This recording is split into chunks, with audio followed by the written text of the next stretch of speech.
I see you, nigga. You ain't nothing. You ain't nothing but an emotional, little pretty boy. Chasing validation from strangers. Because your father didn't love you. Just ain't no fucking game. Is it the best movie ever made? Okay. What did I just watch? I don't understand. So what are you willing to sacrifice?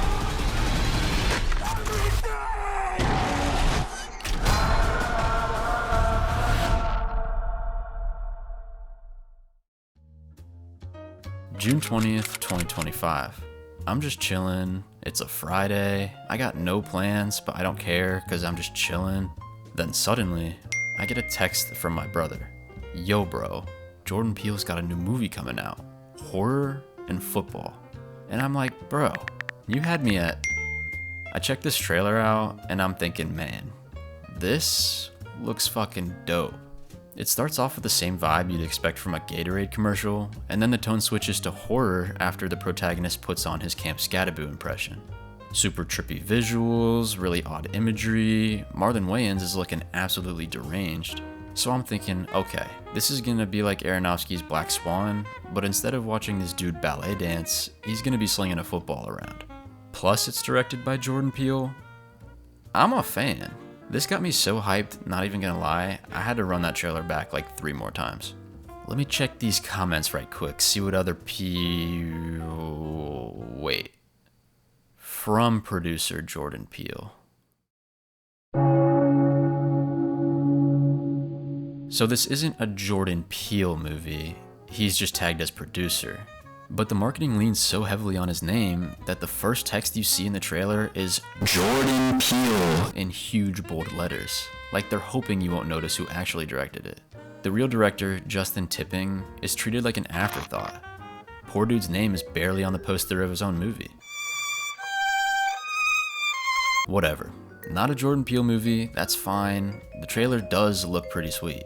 But let me not spoil it too much by watching it again, so let's just see what else is on.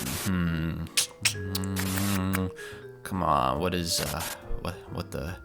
Bro, is there a channel that's not airing the trailer?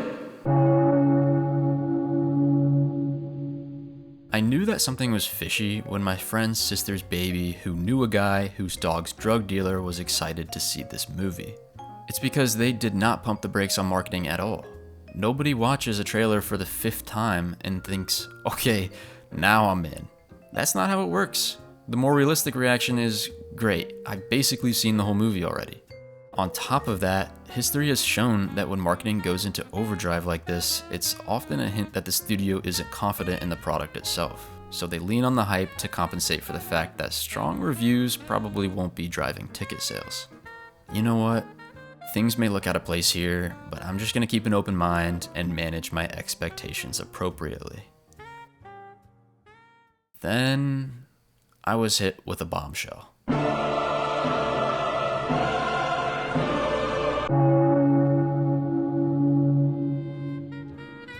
September 19th, 2025, Him is released worldwide in theaters, and reviews are not pulling any punches.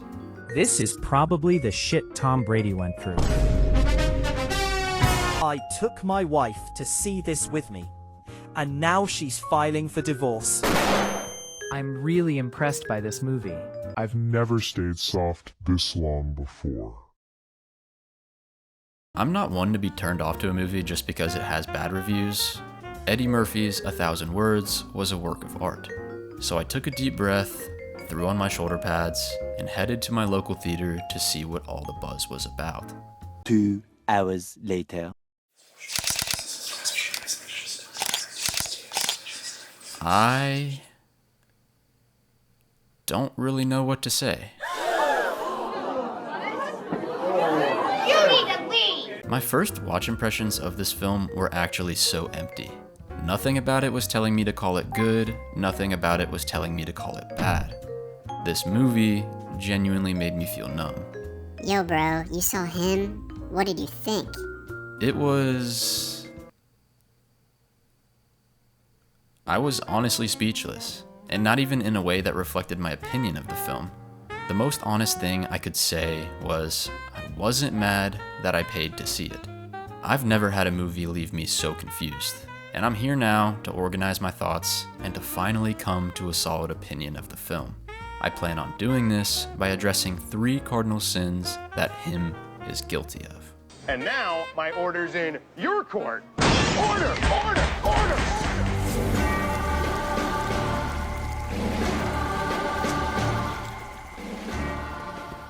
Watching him is like trying to have a deep heart-to-heart conversation with somebody while Family Guy is blaring in the background.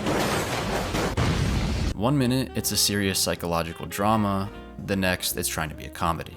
Then, it finally leans into horror, but not long before changing into a Nike advert.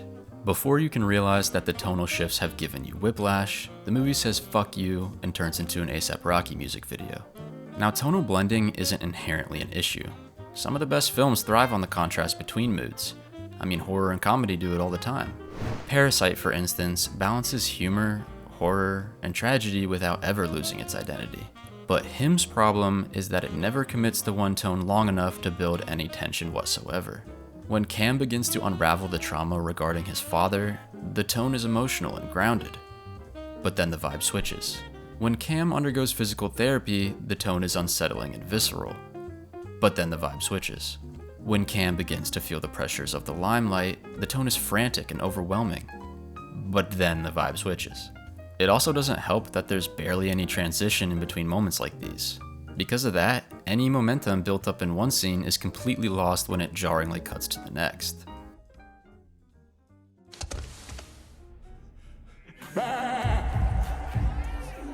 It's really hard to sit with a scene when the movie yanks you into a new mood without a reason to.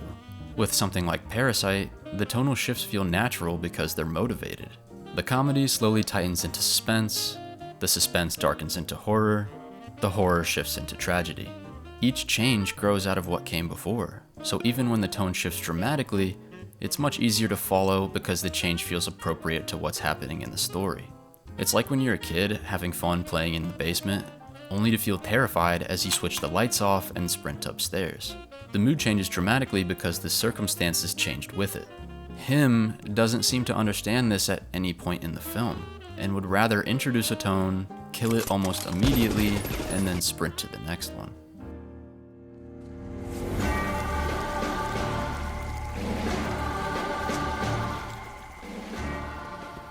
I want to say that first and foremost, the writing in Him is pretty atrocious.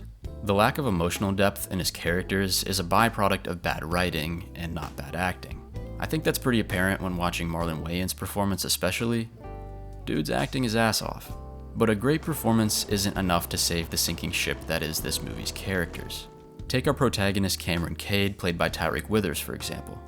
I want to be the GOAT. Cam is a rising quarterback prospect, but while he's training for the combine, he's attacked by some unknown individual and is diagnosed with CTE. Despite the risk to his own health, he continues chasing football due to strong motivations instilled by his father. Just take everything back to what my pops taught me. My dad did tell me. What would your dad say? My dad damn near worshipped you growing up. You are not your father. Remember what your dad used to say. And I know that you want to make your dad proud. Your dad sacrificed everything for you. Make your father proud. I mean, they really make sure you understand that his father is the core reason he wants to be great at football. By the end, the film reveals that Cam was essentially groomed from a young age to chase greatness, punctuated by a photo of the team's owner with his father. It hints that maybe his dad wasn't the saint that Cam imagined. But this idea doesn't even feel intentional. And even if it were deliberate, way too late, my guy. And again, so what? Cam doesn't grow from the revelation, he doesn't reassess his identity or confront what that manipulation might mean. The information just exists. It's presented like a bombshell, but it lands more like a footnote. And given the batshit nature of this movie's plot, establishing strong motivations for Cam should have been the highest priority. The training methods, the recovery procedures, even the general lifestyle he's thrown into are so extreme that he needs a good reason to stay with the program. Any normal person would have bailed after the first day of his training. This is where the grooming angle actually could have worked well. If the film had built Cam as someone conditioned from childhood, then his tolerance for the madness would have felt tragic. He wouldn't just be chasing approval, he'd be falling victim to programming. And that would have been genuinely horrifying to know as we watch him willingly walk deeper into the insanity. Instead, the movie treats this idea like a twist rather than a foundation, and because it comes so late, there's no time to explore it, and there's no time to let it shape Cam's arc. Something that should have been the backbone of his character becomes a last-minute reveal that changes nothing. Also, I've seen some people criticize Tyreek Withers for his performance in this role, and I just want to reiterate that this is more of a writing problem. By the time Cam faces off with Marlon Wayans' character at the end of the movie, he's been through absolute hell. He's then forced to just sit through a shit ton of exposition about a supernatural, cult-like blood transfusion ritual. That's a lot to say. Supernatural, cult-like blood transfusion ritual that's supposedly been running the league since the beginning. And I'm not joking, the only line they give him to react to this information is, So there can only be one. bro, this is the first time you're hearing this, and that is your reaction? I don't care who you swap with Withers here, nobody is making that sound profound. Speaking of Marlon Wayans, let's take a look at his character, Isaiah White. See you later. Isaiah has had an extremely accomplished career playing as QB, and it makes sense given his relentless discipline. The guy had a Kevin Ware moment on the field early on in his career, and still went on to win 7 championship rings. To someone like Cameron Cade, he is looked at as an idol. Now nearing the end of his career, Isaiah lives on a secluded compound out in the middle of the desert where he trains rising prospects like Cam. While he may be very talented, it's made clear very early on that his character has many screws loose. He arts and crafts with animal bones, he draws and saves his own blood, he seems to enjoy watching his players get severely injured. He's bipolar, he's abusive, he's dangerous, he literally kills somebody right in front of Cam. I actually think these character traits are pretty interesting and even have potential to make for a really iconic character, but I take issue with how the movie chose to handle them. First of all, there's no escalation to his insanity. He pretty much operates at a 10 this whole movie. And because of that, the audience is never surprised by his increasingly extreme behavior. Considering he does come off as charismatic, I would have preferred to have the darker sides of his character slowly revealed over time, but that's not inherently a sin. The problem is that the extreme behavior isn't supported by any clear motivation. Take a character like Terrence Fletcher from Whiplash, for example. His methods and behavior are just as intense and just as abusive as Isaiah's. The difference is that his character is rooted in his philosophy. Truth is, I don't think people understood what it was I was doing at Schaefer. I was there to push people beyond what's expected of them. Otherwise, we're depriving the world of the next Louis Armstrong, the next Charlie Parker. Whether you agree with him or not, you understand that this extreme philosophy is what drives him to behave the way he does. Anytime he screams at a student or throws a chair at them, the audience understands that this is him putting his philosophy into practice. Isaiah does hint at a philosophy. You know the saying, God, family, football. For me, it's football, family, God. But this philosophy doesn't seem to serve any purpose, as it's heavily detached from the way his character behaves. How does prioritizing football above all else justify waving a gun around in Cam's face or openly committing murder? The answer is, it doesn't. Scenes like these are just there to show that Isaiah is crazy, man. He acts like this for the majority of the movie, but he does have a few grounded moments, but ironically, their inclusions end up hurting his character even more. Towards the middle of the movie, Isaiah and Cam have a heart-to-heart moment privately in the sauna. You're a good dude, Cam. Do me a favor. Find your own way to greatness. Don't be me. Be better. The movie frames this moment as genuinely heartfelt. He seems to truly care for Cam. But when the film presents it as sincere rather than manipulative, it creates a massive logic gap. If Isaiah genuinely sees himself in Cam and wants him to succeed, his constant abuse and push toward corruption no longer make much sense. Compare this to Fletcher, who has a similar moment with his protege Andrew. You're here for a reason. Say it. I'm here for a reason. Cool. Have fun. On the surface, he too appears soft-spoken and sincere. But everything about the scene, from the filmmaking techniques to its placement within the story, tell the audience that this is clear manipulation and therefore an extension of his philosophy. Because him plays the scene so straight, Isaiah's heartfelt words make his character feel inconsistent and undermines any philosophy the film was trying to establish for him. Everything about this comes to a head during their final confrontation, where Isaiah is willing to kill Cam just to protect his spot as QB. He shows no ounce of regret for this and just acts like a flat-out villain. If he did genuinely care about Cam, this final fight should feel tragic.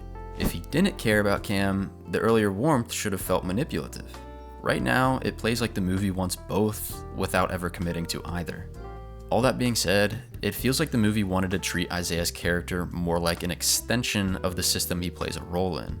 This system I'm referring to is revealed at the end as a group of agents, team owners, and power brokers, and they are the ones who are pulling all the strings in an attempt to manufacture the most profitable athlete.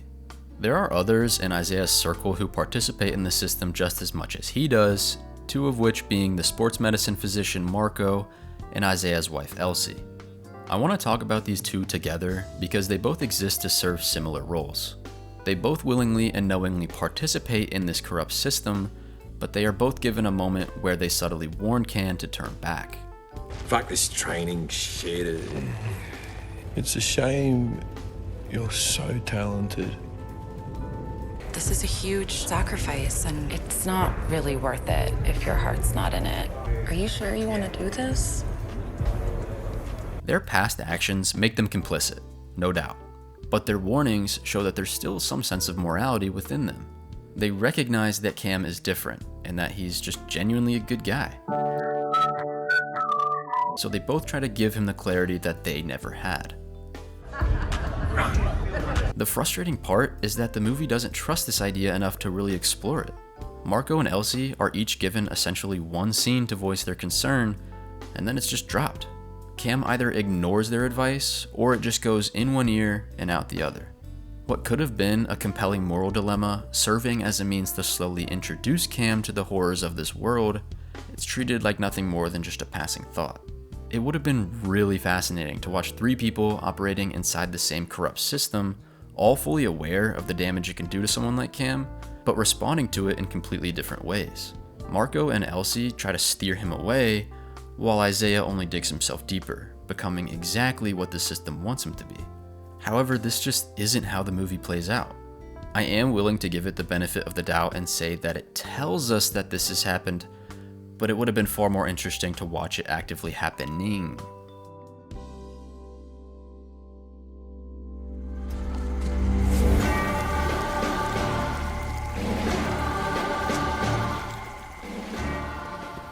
I'm planning on keeping this section pretty short because it can be summed up by simply saying the movie introduces way too many ideas but gives none of them enough time or focus to develop. The result is that it spreads its ideas too thin and the audience is unable to invest in any of them. Just to list a few ideas this movie introduces, we got selling your soul, CTE, cult-like fans, trauma, injuries, pushing your body to the limit, and where to draw the line, abuse, exploitation, pressures of the limelight, paranoia, corruption, exploitation, pressures of the limelight. The movie's handling of Cam's brain injury, however, is, in my opinion, the clearest example of a lack of focus. Of all the ideas, this one feels like the concept the film wanted to explore the most, and it's easy to see why, because it's a goldmine of a hook. An unreliable narrator with documented brain damage playing a high-impact sport, then being sent to an eccentric training camp run by a degenerate QB. This premise alone could carry like the entire film, but it takes 75% of the movie's runtime to do anything with it. While out shooting in the desert, Cam brings up an earlier event in which Isaiah kills a crazy fan who had attacked them in the sauna. Thinking about the lady I almost killed last night. What lady? You know, the lady. I don't know what lady you talking about. The first time I saw this movie, I'm thinking, okay, this is great. We're finally introducing psychological elements tied to Cam's brain injury. Has he been hallucinating? Is Isaiah just trying to gaslight him? But then this happens. Oh yeah, that lady.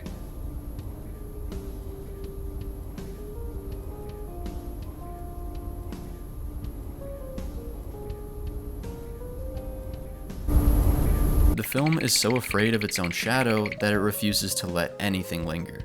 By resolving the mystery within seconds, the film kills its momentum before it even has time to sit with the audience. It's so frustrating because all they had to do was leave that one line out, and the rest of the movie could have thrived on paranoia.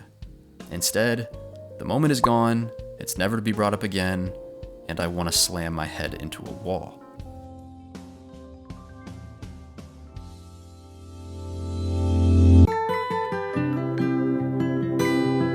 Despite its flaws, there are several aspects of this film that I genuinely enjoyed. I understand that the editing can get very distracting at times and primarily serves as a smokescreen, but that doesn't mean it's not creative, trippy, and really well put together. The sound design is also excellent. Every hit, every tackle, every push feels so violent and crunchy. It gives the football scene such a visceral feeling.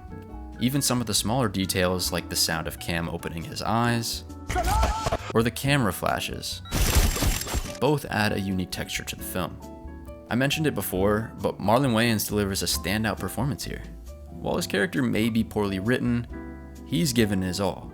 This ain't a fucking game, man. This is everything.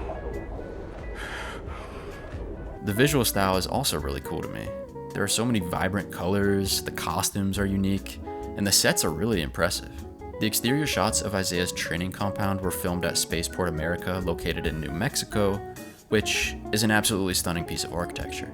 But I also feel like the choice works for more than just aesthetics. It captures something elaborate and shiny, yet isolated in the middle of nowhere. It kind of mirrors what Isaiah's character was meant to be, someone outwardly impressive, but ultimately lacking substance. And that's what makes this all so frustrating, because we can see that him is capable of strong execution in certain areas, it just doesn't know how to stay focused overall. The film had so much potential, and I think it knows that. Blending horror with sports is already a compelling combination that is full of themes that could bridge the two worlds in unique ways. Yet instead of committing to any one direction, the film tries to tackle everything at once, and none of its ideas land with the weight they deserve. If you're familiar with the YouTuber Nerdwriter, he made a video about the movie Passengers, exploring what it would have looked like if the story were told from Jennifer Lawrence's perspective rather than Chris Pratt's. Passengers isn't bad as it is, but after watching his video, I can't watch the film again without knowing it could have been 10 times better. I feel a very similar way when looking at him. I want to make it clear that by criticizing the film, I'm not just trying to shit on it. More than anything, my biggest frustration with him is that it doesn't do more with its own ideas. The movie actually has most of the pieces, they just aren't arranged in a way that lets them fully come together. All that being said, the next time someone asks me how I felt about this film, I'll probably go back to the first thing I said when I first watched it. It still feels like the most honest answer I can give. I wasn't mad that I paid to see it.